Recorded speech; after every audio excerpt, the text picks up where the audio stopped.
हारनूपुर किरीटकुण्डल विभूषितावयवशोभिनीं कारणेश वरमौलिकोटिपरिकल्प्यमानपदपीठिकां कालकालफणिपाशबाण धनुरङ्कुशामरुणमेखलां फालभूतिलकलोचनां मनसि भावयामि परदेवताम्।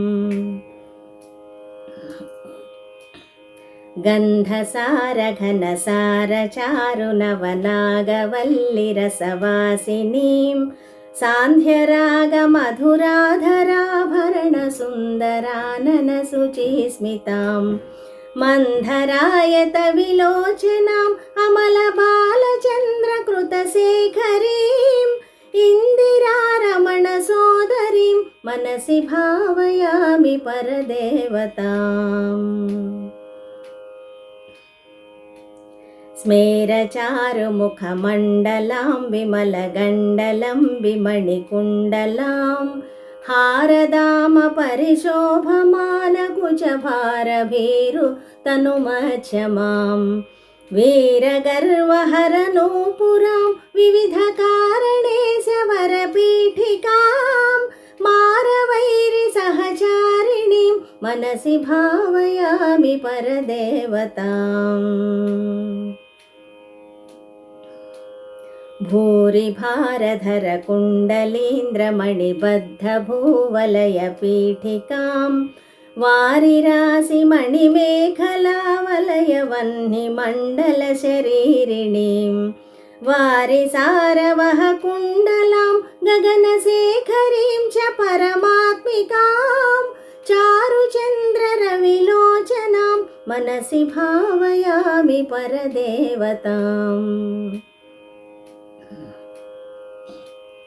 कुण्डलत्रिविधकोणमण्डलविहारषड्दलसमुल्लसत् पुण्डरीकमुखभेदिनीं तरुणचण्डभानुतडिदुज्ज्वलां मण्डलेन्दुपरिवाहित अमृततरङ्गिणीमरुणरूपिणीं मण्डलान्तमणिदीपिकां मनसि भावयामि परदेवताम्। वारणाननमयूरवाहमुखदाहवारणपयोधरां चारणादिसुरसुन्दरी चिकुरशेखरी कृतपदाम्बुजां कारणाधिपतिपञ्चक प्रकृतिकारणा प्रथममातृकां वारणान्तसुखपारणां मनसि भावयामि परदेवताम्। पद्मकान्तिपदपाणिपल्लवपयोधराननसरोरुहां पद्मरागमणिमेखलावलयनीविशोभितनितम्बिनीं पद्मसम्भव सदाशिवान्तमय पञ्चरत्नपदपीठिकां पद्मिनीं प्रणवरूपिणीं मनसि भावयामि परदेवताम्।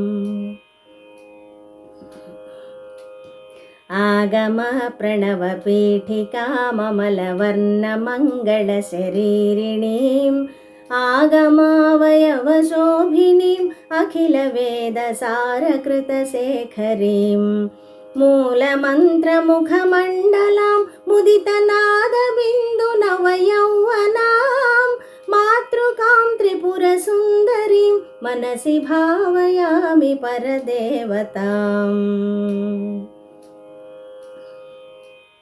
कालिकातिमिरकुन्तलान्तघनभृङ्गमङ्गलविराजिनीं चूलिका शिखरमालिका वलयमल्लिका सुरभिसौरभां कालिका मधुरगण्डमण्डल मनोहरानन सरोरुहां कालिकामखिलनायिकां मनसि भावयामि परदेवतां मनसि भावयामि परदेवतां मनसि भावयामि परदेवताम्